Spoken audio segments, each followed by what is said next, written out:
Hello, अस्सलाम वालेकुम। मैं प्रोफेसर शमीम अहमद अपने यूट्यूब चैनल पर आप लोगों से मुखातिब हूँ। आज की बात में मैं फिर दोबारा उसी इशू पर आ गया हूँ जो इस वक्त पूरी दुनिया को हिलाए हुए है, इज़राइल ईरान वार। आप देख रहे हैं दोनों तरफ जो कत्लेआम, बम्बार्डमेंट, डिस्ट्रक्शन हो रहा है। दुनिया भर के न्यूज़ चैनल्स आपको लेटेस्ट न्यूज़ दे रहे हैं, लेकिन असल मकसद जो यहाँ है, देखिए अजीब व गरीब सिचुएशन। चूँकि अमेरिका इसका आदी हो गया है कि वो अपनी विल को इम्पोज करे दूसरे लोगों पर और कोई भी उसके ख़िलाफ़ या उसकी मर्ज़ी के ख़िलाफ़ कोई कदम ना उठा पाए। दूसरी, पूरी दुनिया के रिसोर्सेज पर कब्ज़ा करने का उसका एक इरादा रहता है। इन्हीं सब चीज़ों को देख करके कंबोडिया में, वियतनाम में, नॉर्थ कोरिया, साउथ कोरिया बनाया, जापान के ऊपर एटम बम का यूज़ किया, एंड वेरी लेटेस्ट इराक को बर्बाद किया, होश में नहीं आ पाया अभी तक। अफ़गानिस्तान को तबाह किया, लीबिया को किया, उसके बाद यमन में भी किया। और इसका प्रॉक्सी जो है वो बैठा हुआ है Israel. Israel is the most trusted client of America, और इज़राइल की कोई हैसियत नहीं कि वो कुछ भी कर सके विदाउट सपोर्ट ऑफ अमेरिका। आप देख रहे हैं कि फ़लस्तीन के साथ क्या हो रहा था। 2004 में उनके ख़िलाफ़ ब्लॉकेड लगाया गया, 2006 में। और जिन्हें हमास ये टेररिस्ट कहते हैं, वो इलेक्शन जीत करके मेजॉरिटी से आए, लेकिन उन्हें हुकूमत नहीं बनाने दी। लिहाजा फ़लस्तीन को दो हिस्सों में बांट दिया। एक वेस्ट बैंक, वहाँ इन्होंने अपना पपेट बैठा दिया इज़राइल और अमेरिका ने, और उधर हमास के वो कब्ज़े में रहा। बट हमास एक इंडिपेंडेंट गवर्नमेंट नहीं चला रहे, वो एक हिस्से पर अपना एडमिनिस्ट्रेशन चला रहे। तो 2006 से ब्लॉकेड लगा है, खाने पीने की हर चीज़ पर रेस्ट्रिक्शन। बच्चे मर रहे हैं, बूढ़े मर रहे हैं, औरतें मर रही हैं, ये सब चला। तो वही बात है, मरता क्या नहीं करता। हमास ने 7 अक्टूबर 2023 को एक अटैक किया। हाँ, जो उसमें इनोसेंट लोग मारे गए उसका अफसोस है, वो नहीं होना चाहिए था। लेकिन बाद में वही है कि जो उनके साथ जुर्म जिस तरह से हो रहा था, वो करते भी तो क्या करते। खैर, एनी हाउ उसके बाद सब चलता रहा, और वहाँ मैसेकर आज तक चल रहा है। खाना डिस्ट्रीब्यूट हो रहा है तो वहाँ भी गोली चला करके 40-50-100 ऐसा हो गया कि वहाँ 100-200 के मरने को तो कोई मीनिंग ही नहीं, और पूरी दुनिया उसे साइलेंटली देख रही। बहरहाल थोड़ा बहुत उसे रजिस्ट कर रहा था हिजबुल्ला एंड हुतीज़, और सीरिया भी उस वक्त सपोर्ट में था। सीरिया को तो गिरा लिया इन लोगों ने। तो इनके सामने अमेरिका हो या इज़राइल हो या ये वेस्टर्न कंट्रीज हो, सिर्फ एक ही कंट्री बचा था, वो था ईरान, और बचा है। ये समझते थे कि ज़ाहिर है ईरान ही पीछे है हुतीज़ के, हिजबुल्ला के और हमास के। तो फाइनली इज़राइल ने तय किया कि क्यों ना जड़ ही को ख़त्म कर दिया जाए, ईरान ही को बर्बाद कर दें, हम तबाह कर दें, खंडर बना दें, उसके बाद सब कुछ ख़त्म हो जाएगा, हमारा कब्ज़ा हो जाएगा। बदकिस्मती इसमें यह है कि पूरे मुस्लिम वर्ल्ड या तो डर की वजह से चुप है, या इज़राइल के साथ खड़ा हुआ है, अरब्स ख़ास तौर से। और जिस तरह का मैसेकर वहाँ हो रहा है, किसी की आवाज़ नहीं उठ रही, बल्कि public no doubt in Muslim countries की, 57 कंट्रीज़ की 90% is in support of Gaza के लोगों की सपोर्ट में, फ़लस्तीन के सपोर्ट में। लेकिन उन्हें बोलने तक की इजाज़त नहीं है। इसी सीरीज में अमेरिका अपना गेम खेलता है, तो ट्रम्प साहब आ गए। ट्रम्प साहब उस पर इलेक्शन लड़ के आए थे कि मैं दुनिया में वार ख़त्म कराऊंगा और मुल्क को नंबर 1 बनाऊंगा, बिजनेस करूंगा। तो उन्होंने यही सोच करके कि क्रेडिट भी ले लूं, he started direct deal with Iran. उसमें लोगों को बड़ा अच्छा लगा कि शायद ट्रम्प की सोच बहुत अच्छी है। बीच में हर्डल था इजराइल, उसने डायरेक्ट नेगोशिएशन की है। लेकिन डायरेक्ट नेगोशिएशन में बात होते होते हर बार यही आया, मस्कत में ओमान में इनडायरेक्टली बात होती थी कि बहुत प्रोग्रेस हो रही है, आगे बात होगी। चलता रहा, लेकिन जो कंडीशंस रख रहा था अमेरिका, ट्रम्प बार बार कि आपको पहले सब बंद करना पड़ेगा, जो न्यूक्लियर रिसर्च है, एनरिचमेंट ऑफ यूरेनियम है, उस सबको, और आपको बम नहीं बनाने देंगे। उसके जवाब में ईरान ने ये कहा, हम बम ना बनाया है, ना बनाने का हमारा इरादा है, क्योंकि हम इसे एक बहुत बुरी चीज़ समझते हैं, लेकिन एनरिचमेंट इज आवर राइट, उसे हम कंटिन्यू करेंगे, जो कि हमें अपने पब्लिक की वेलफेयर के लिए यूज़ करना होगा। उसके बाद अमेरिका कहता है नो, ज़ीरो टॉलरेंस, आपको कंप्लीटली हर तरह का उसे बंद करना होगा। एनी हाउ, छठे राउंड की बात 15 जून को मस्कत में होनी थी, एंड सर्टेनली इजराइल नहीं चाहता था कि किसी भी तरह की नेगोशिएशन ईरान से हो, क्योंकि इजराइल ये समझता है कि इन फ्यूचर अगर अब नहीं तो अगर कोई उसके सामने थ्रेट है तो वो सिर्फ और सिर्फ ईरान है। अरब्स तो उससे मिले हुए हैं, कुछ ने समझौता कर लिया, कुछ कर लेंगे, कुछ करने वाले थे, तो उन्हें उससे कोई डर नहीं है। फिर अरब कंट्रीज में सभी जगह जितनी सिक्योरिटीज है वो सब इजराइल के कंट्रोल में है। अमेरिका के वहाँ बड़े बड़े मिलिट्री के ठिकाने हैं, तो वहाँ तो कुछ हो ही नहीं सकता। लिहाजा उसे कि ये बात आगे ना बढ़े, कोई सक्सेस ना हो, उसने 13 तारीख को ईरान के ऊपर, यानी 15 को बात होनी थी, और ईरान ये सोचे हुआ था कि जो भी होगा 15 के बाद अगर कोई आगे बात ना बढ़ी तो सर्टनली जंग हो सकती है, लेकिन तब तक तो कुछ नहीं होगा। एनी हाउ, ईरान अटैक्ड और बड़ा ज़बरदस्त अटैक किया, और उन्हें अंदाज़ा ही नहीं था, इसलिए अनअवेयर थे वो।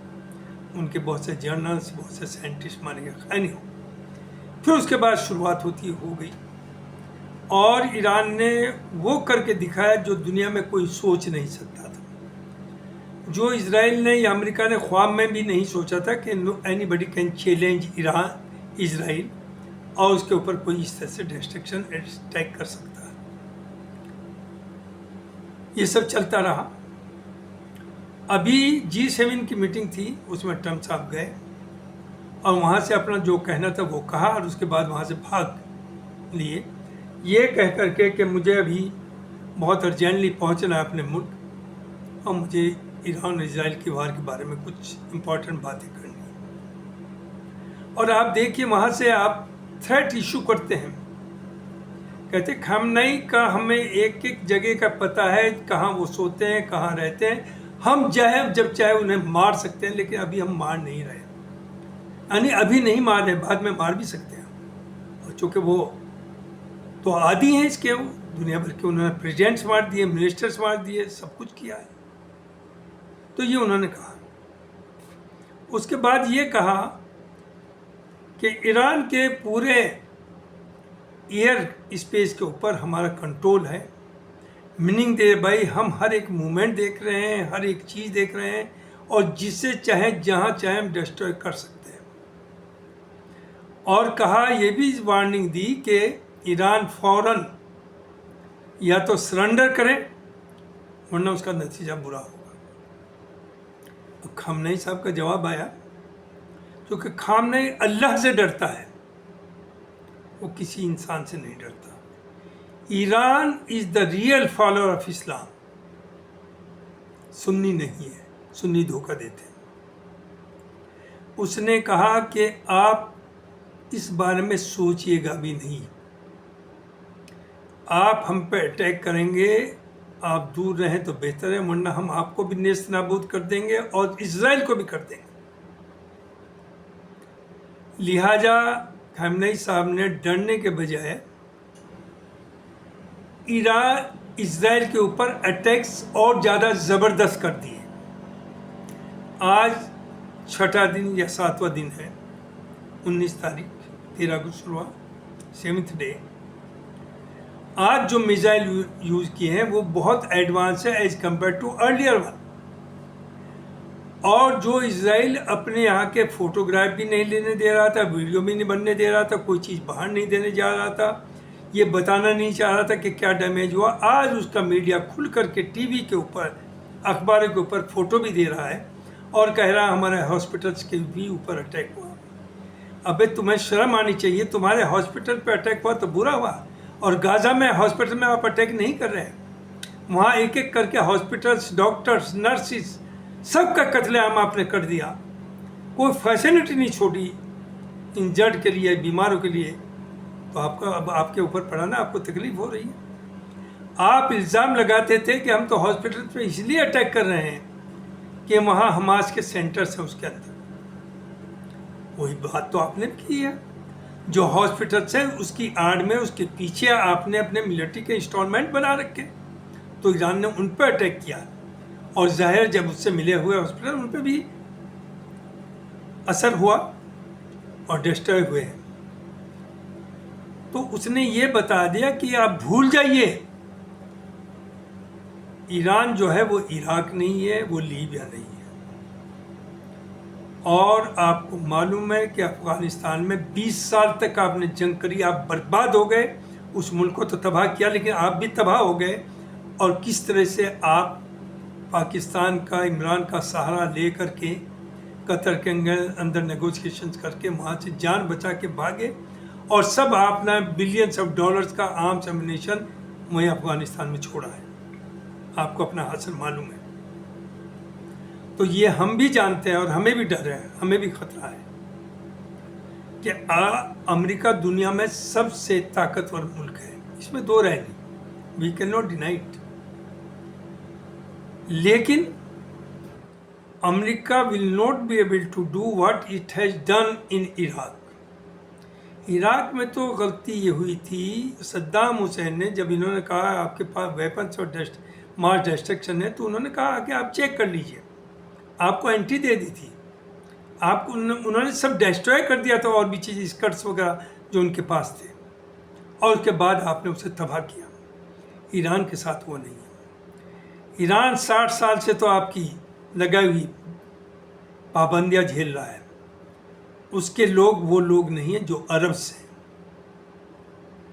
उनकी तैयारी 60 साल से चल रही है कि किसी भी दिन अमेरिका और इजराइल के साथ जंग हो सकती है, और उसके लिए वो तैयार थे और तैयार हैं। तो अगर अमेरिका आता है बीच में, तो no doubt finally upper hand रह सकता है अमेरिका का। लेकिन ये याद रखिए कि इसका नाम है खamenei, ये हैं ईरान के लोग, जिनके यहाँ अगर मरते हैं तो शहादत है, जन्नत में का रास्ता मिलेगा, और जिंदा रह गए तो रूल करेंगे।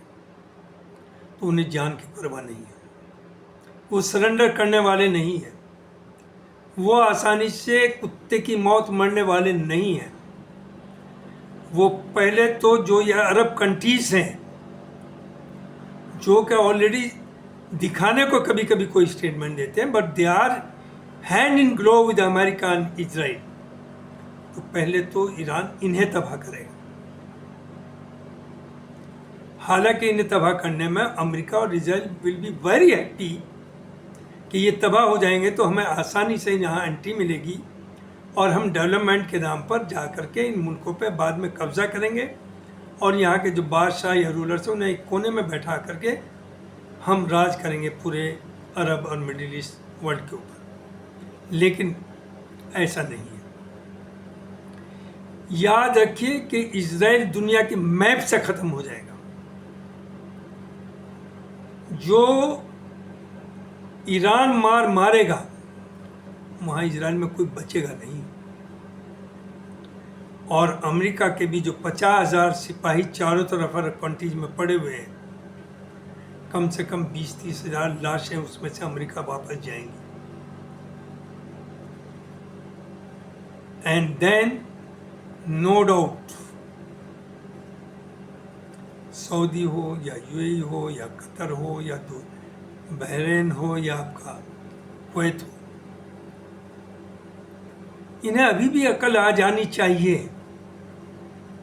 कि अगर ये ईरान को सपोर्ट नहीं कर सकते तो कम से कम न्यूट्रल रहें और बाद में आपस में बैठ करके एक दूसरे को बात करें, मिलें। और ये इतनी बड़ी फोर्स है कि इन्हें दुनिया में कोई इन्हें हिला नहीं सकता। और आपकी जो यूनिटी हो किसी के खिलाफ ना हो, बल्कि आपको उन्हें को डिफेंड करने के लिए हो, विक्टिम्स को मदद करने के लिए हो, गरीब को मदद करने के लिए हो। चूँकि एग्रेसर दीन के नाम पर, रिलीजन के नाम पर एग्रेसर होना भी पाप है, गुनाह है। तो आपकी जो यूनिटी है वो किसी के खिलाफ नहीं बल्कि अपने को बचाने के लिए हो। और याद रखिए, उसके बाद अमेरिका हो, दुनिया का कोई मुल्क आपका बिगाड़ नहीं सकता। अब आगे आइए, जो वार पहले हुई थी उस वक्त रशिया जो था वो इंडिया के साथ था। रशिया के ताल्लुकात इजराइल से बहुत ही ज़बरदस्त थे और चाइना और रशिया में आपस में दुश्मनी थी और China was closer to America, Russia के मुखालिफ थे सब। अब चेंजेज आ गई, क्वेश्चन बदल गई है। No Russia and China are one, North Korea plus other saying. और उनके भी सर्वाइवल का मामला है, उनके भी मिडिल ईस्ट में इंटरेस्ट हैं। चाइना ने ईरान के अंदर और कंट्रीज के अंदर बड़ा भारी इन्वेस्टमेंट किया हुआ है। तो ये भूल जाइए, फिजिकली तो चाइना नहीं एंटर होगा, लेकिन मटेरियली और जितनी भी दुनिया भर की टेक्नोलॉजी है वो सब इजराइल देगा, जिसकी टेक्नोलॉजी अमेरिका से कोई कम नहीं बल्कि ज़्यादा है। Same thing is with Russia, they will support. तो अफगानिस्तान में तो 20 साल चली है और 20 साल के बाद आप भागे। यहाँ अगर अमेरिका एंटर होता है तो अमेरिका 5 साल ही टिक नहीं पाएगा और बर्बाद कर देंगे अमेरिका की इकोनॉमी को ये लोग मिलकर के, और अरब कंट्रीज भी बर्बाद हो जाएंगे। कोई इस काबिल नहीं रहेगा कि उन्हें आके, और ना ही अमेरिका को सपोर्ट देने वाला। इनकी नीयत तो यह है कि अरब, जब हम ईरान को निपटा लें उसके बाद अरब्स का नंबर ही भी आना है। ये भूल जाएं कि उनसे दोस्ती करके आप बहुत सेफ एंड सिक्योर रहेंगे, ऐसा नहीं होगा। ये अमेरिका है, इसने किसी को छोड़ा नहीं है, इसने मिलकर के लोगों के साथ गद्दारी की है। और इजराइल, जहाँ तक यहूदियों का सवाल है, मैं कहूँगा यहूदी बुरे नहीं हैं। यहूदी भी उनके पैगंबर को मुसलमान अपना पैगंबर मानते हैं। तो जैसे किसी भी कम्युनिटी में कुछ बुरे होते हैं, कुछ अच्छे होते हैं, तो जियोनिज्म गलत है, ज्यूज गलत नहीं है। ज्यूज में भी लोग बहुत अच्छे हैं जो आपके साथ मिलकर के काम करना चाहते हैं, जो चाहते हैं पीसफुल माहौल रहे, तो उनसे हाथ मिलाइए। दुश्मनी किसी कम्युनिटी से नहीं करना है, उसमें जो गलत लोग हैं उनसे करना है। अब आइए पाकिस्तान। देखिए पाकिस्तान से क्या मोहब्बत हो रही है ट्रम्प साहब ने इलेक्शन चलते हुए एक कमेंट किया था कि मैं पावर में आया तो इमरान को मैं छुड़ाऊंगा। 4 महीने हो गए, अब तक तो कोई इनिशिएटिव लिया नहीं। लेकिन अब सुनने में बात ज़रूर आ रही है कि शायद पाकिस्तान में रेजिम चेंज हो, या तो आर्मी की डिक्टेटरशिप आ जाए वापस, फील्ड मार्शल मुनीर साहब को उसका करता धरता बना दे, या इमरान को इंस्टॉल किया जाए। ये भी एक बात आ रही है, कोई ऑथेंटिक तो नहीं है लेकिन मीडिया में ये बात आई है। और वो ये चाहते हैं, आप सोचिए कि पाकिस्तान की हैसियत क्या है इंडिया के सामने, लेकिन वो इंडिया को दबाव में लाने के लिए उसे प्रमोट कर रहे हैं। आपने मुझे ऐसे स्पेशल गेस्ट बुलाया है, कहाँ? अमेरिका में। आपने व्हाइट हाउस में उसकी ऑनर में एक लंच रखा है मुनीर की, और जाहिर एक वर्ड है, there is nothing like free lunch. उसके बदले में तो आप उससे कुछ लेंगे।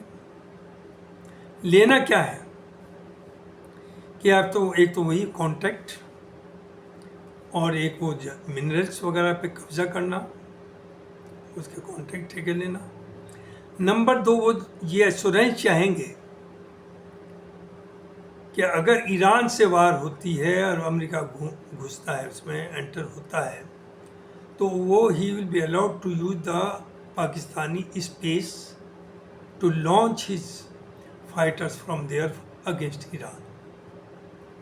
और इसमें दो राय नहीं, ही विल एग्री, लेकिन उसके नतीजे उसे भुगतने पड़ेंगे। वहाँ हो सकता है सिविल वार हो जाए पाकिस्तान में, चूँकि public is not with him, public is not with present government. Public की नंबर 1 तो ईरान के साथ, ये उसके इमरान के साथ है, लेकिन वो साथ साथ गाजा के साथ भी है, और वो ईरान के साथ भी है। उन्हें ये बताया जा रहा है कि ईरान तो शिया कंट्री है और शियाओं से हमारा कोई लेना देना नहीं। This is totally unacceptable. शिया हमसे ज़्यादा, सुन्नियों से ज़्यादा बेहतर मुसलमान हैं। दुनिया में अगर कोई जंग इस्लाम को बचाने की कर रहा है तो वो सिर्फ ईरान कर रहा है, वो अरब से नहीं कर रहा है। अरब तो सरेंडर कर चुके हैं। कितनी पेनफुल चीज़ है कि जो गाजा में जिस तरह से हो रहा है, वो पूरा अरब खुश है, दे आर एंजॉइंग लाइफ। तो आने वाले, मैं समझता हूँ 8-10 दिन बहुत ही ख़तरनाक है, बहुत ही भयानक है कि इस वक्त क्या हो जाए। और ये सर्टेन है कि अगर अमेरिका एंटर होता है, जिसकी पॉसिबिलिटी है, यू कांट रूल आउट, चूँकि ट्रम्प एक पागल है। और अगर लोग कहते हैं वो पागल, वो कुछ भी कर सकता है, बिल्कुल सही, एग्री। देन खामनेई साहब महापागल है, वो भी जो चाहेंगे वो करेंगे। दुनिया में कोई ताकत नहीं जो उस आदमी को रोक दे। उसकी हिस्ट्री पढ़ी है, ईरान की हिस्ट्री पढ़ी है, खामनेई की हिस्ट्री पढ़ी है। वो डिफेंस मिनिस्टर भी रहे और भी उनके पास प्रेसिडेंट ऑफ द कंट्री भी रहे। वो आदमी सरेंडर करने वाला या डरने वाला या भागने वाला नहीं। आपने तो अफवाह उड़ा दी थी कि वो तो रूस चले गए। एक बार ये अफवाह उड़ा दी थी कि वो तो बंकर्स में चले गए, जब उन्होंने 2-3 लाख लोगों को जुमे की नमाज पढ़ाने के लिए पब्लिक में आ गए थे। तो खामनेई सिर्फ अल्लाह से डरते हैं, वो किसी इंसान से नहीं। और जो अल्लाह से डरता है, जो मरने को एक शहादत समझता है, उसे दुनिया में किसी की परवाह नहीं। He can fight. Iran is fighter, no doubt तकलीफ होगी। हिंदुस्तान के मोर देन 1 करोड़ लोग हैं अरब कंट्रीज में, और यूएई में हो या कतर में हो, जो सब बड़े बड़े बिजनेसमैन हैं वो मुसलमान नहीं बल्कि हिंदूज हैं। और इन 1 करोड़ में भी 70 लाख 80 लाख हिंदू हैं,